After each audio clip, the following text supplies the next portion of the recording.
የነነዌን ጾም የጾሟት በነነዌ ይኖሩ የነበሩ ሰዎች ናቸው። በከተማዋም በጤግሮስ ወንዝ ዳርቻ የምትገኝ ስትሆን መስራቿም ናምሩድ ነው።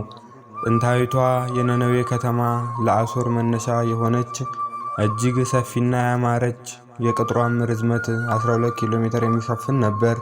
በከተማዋ ንጉሡ ሰናክሬም ብዙ ሕንፃዎችን ገንብቶባት ነበር። በዚያን ዘመን የነበሩ የነነዌ ሰዎች ኃጢአታቸው በዝቶ እግዚአብሔር ሊያጠፋቸው ሲል ቸርነትና ምሕረቱ የማያልቅበት እግዚአብሔር መክሮ ዘክሮ እንዲመልሳቸውና ንስሐ እንዲገቡ ነቢዩ ዮናስን ወደ ነነዌ ሕዝብ ላከው።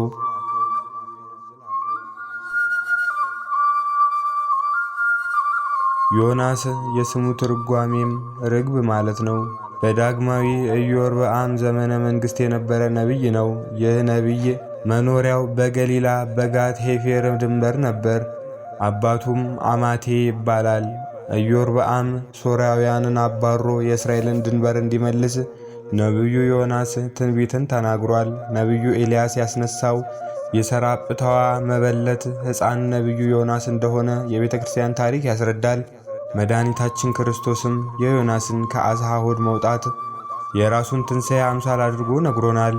እግዚአብሔር ሄደህ በነነዌ ላይ ስበክ ባለው ጊዜ ነቢዩ ዮናስ አንተ መሐሪ ነህ፣ ልትጠፋ ነው ብዬ ተናግሬ ብትምራቸው ሐሰተኛ ነቢይ ይባላለሁ ብሎ ላለመታዘዝ እስራኤልን ለቆ በመርከብ ወደ ተርሴስ ሸሸ። እግዚአብሔርም ታላቅ ነፋስን አስነስቶ መርከቧ በማዕበል እንድትመታ አደረገ። ከዮናስ ጋር በመርከቧ ተሳፍረው የነበሩ ነጋዴያንም ያላቸውን ሀብት ወደ ባህሩ መጣል ሲጀምሩ ነቢዩ ዮናስ ጥፋቱን ተገንዝቦ ማዕበሉ በእኔ ምክንያት የመጣ ስለሆነ ንብረታችሁ ሳይሆን እኔን ወደ ባህር ጣሉኝ ብሎ ተማጸናቸው።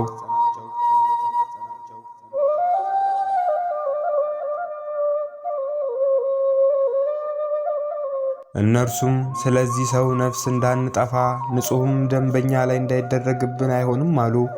ወደ ባህሩ ለመጣል ዕጣ በተጣጣሉ ጊዜ ዕጣው በዮናስ ላይ ስለወጣ ነጋዴያኑ ዮናስን ወደ ባህር ጣሉት። ወዲያውኑ ከእግዚአብሔር ዘንድ የታዘዘ ታላቅ ዓሣ አንበሪ ዮናስን በአፉ ተቀብሎ 3 ቀንና 3 ሌሊት አሳድሮ ወደ ነነዌ አደረሰው። እግዚአብሔር የቅል ተክልን ምሳሌ በማድረግ ቅጠሉን በመድረቁ ዮናስ ባዘነ ጊዜ አንተ ላልደከምክበትና በአንድ ቀን በቅሎ ላደገ ቅል ስታዝን እነሆ በታላቂቱ የነነዌ ከተማ ያሉ በ120,000 በላይ ሕዝብና እንስሳቱ የእጄ ፍጥረቶች ስለሆኑ ያሳዝኑኛል በማለት ነቢዩ ዮናስም ውሸታም ላለመባል መኮብለሉ ስህተት መሆኑን አስረድቷል።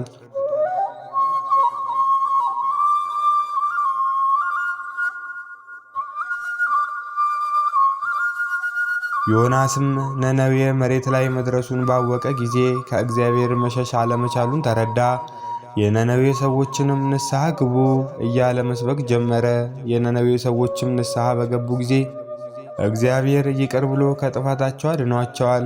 ሐሰት እንዳይባልም እሳቱ እንደ ደመና ሆኖ ከላይ ታይቷል። የታላቁ ዛፍ ቅጠል እስኪጠወልግ ድረስ አድርቆ ለሕዝቡ አሳይቷቸዋል። ንስሐው በከንቱ እንዳልቀረ አስረድቷቸዋል።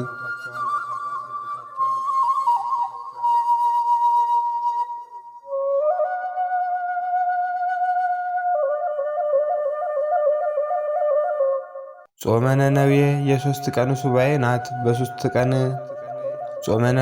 የ3 ቀን ሱባኤ ናት። በ3 ቀናት ጾምና ጸሎት ንስሐ የገቡ የነነዌ ሰዎች ከጥፋት እንደዳኑ ሁሉ በብሉይ ኪዳን አስቴር 3 ቀን ጾማ ጸልያ በእስራኤል ላይ የመጣውን መቅሰፍት እንዲመለስ አድርጋለች። እመቤታችን ቅድስት ድንግል ማርያምም ከበዓል ስትመለስ ሕፃኑ ልጇ ኢየሱስ ክርስቶስ መንገድ ላይ ጠፍቷት ከ3 ቀን ፍለጋ በኋላ በቤተ መቅደስ አግኝተዋለች።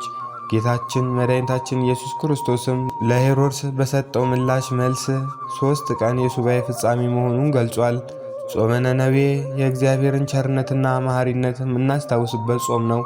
ይኸውም እኛ ፍጡራኑ በበደልን ጊዜ ፈጽሞ ከማጥፋት ይልቅ ምክንያት ፈልጎ እንድንድን ያደርገናል። ዮናስ ለስብከት ፈቃደኛ ባይሆን እንኳ እግዚአብሔር በተለየ ጥበቡ እንዲህ አድርጎታል።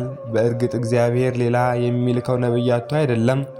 እርሱንም ጭምር ሊያስተምረው ስለፈለገ እንጂ። የነነዌ ሰዎች የተነሳያን ምሳሌ ናቸው። ይህም ማለት ሰው ጥፋቱን አምኖ ንስሐ ከገባ እግዚአብሔር ይቅር ማለቱን አይተውም። ለዚህም ነው ዮናስ አንተ ላልደከምክበትና በአንድ ቀን በቅሎ ላደገ ቅል ስታዝን፣ እነሆ በታላቂቱ ነነዌ ከተማ ያሉ ከ120,000 በላይ ሕዝብና እንስሳቱ የእጅ ፍጥረት ስለሆኑ ያሳዝኑኛል ያለው። ቀደምት የቤተ ክርስቲያን አባቶቻችን ይህንን ነገር ሌሎች አጽዋማትን እንድንጾም የወሰኑልን ያለ ምክንያት አይደለም። ሕጉ የተዘጋጀልን እንደ ነነዌ ሰዎች እኛም ጾመን ጸልየን ከኃጢአታችን እንነጻ ዘንድ ነው። ዛሬ ዓለማችን በኃጢአት ማዕበል እየተናወጠች ባለችበት ወቅት እኛም እንደ ነነዌ ሰዎች ከበደላችን ብንመለስ እና ንስሐ ብንገባ ቸሩ ፈጣሪያችን እግዚአብሔር ይቅርታና ምሕረትን የባህሪ ገንዘቡ ስለሆነ ወደ እኔ ተመለሱ እኔም ይቅር እላችኋለሁ ይለናል። ስለሆነም በነቢዩ ዮናስ ላይ የተደረጉ ተአምራትና ካለመታዘዝ የመጣ ቅጣት ቀላል አለመሆኑን በማስተዋል ለነነዌ ሰዎች የወረደውን ምሕረት በመገንዘብ ለእግዚአብሔርም ሆነ ለሃይማኖት አባቶችና ለወላጆቻችን መታዘዝ ይገባናል። ስንጾምም እግዚአብሔር አምላካችን መዓቱን በምሕረት ቁጣውን በትዕግሥት መልሶ በኃጢአት ለጠፋው ዓለም ይቅርታውን ይልካል። በመጾማችን ራሳችን ከመዓትና ከመቅሰፍት ከመዳናችን ባሻገር በእኛ በደል ምክንያት አገራችን በእጽዋቱና እንስሳቱ ሳይቀር ከድርቅና ከቸነፈር ይተርፋሉ። ወስብሐት ለእግዚአብሔር ወለወላዲቱ ድንግል ወለመስቀሉ ክቡር አሜን።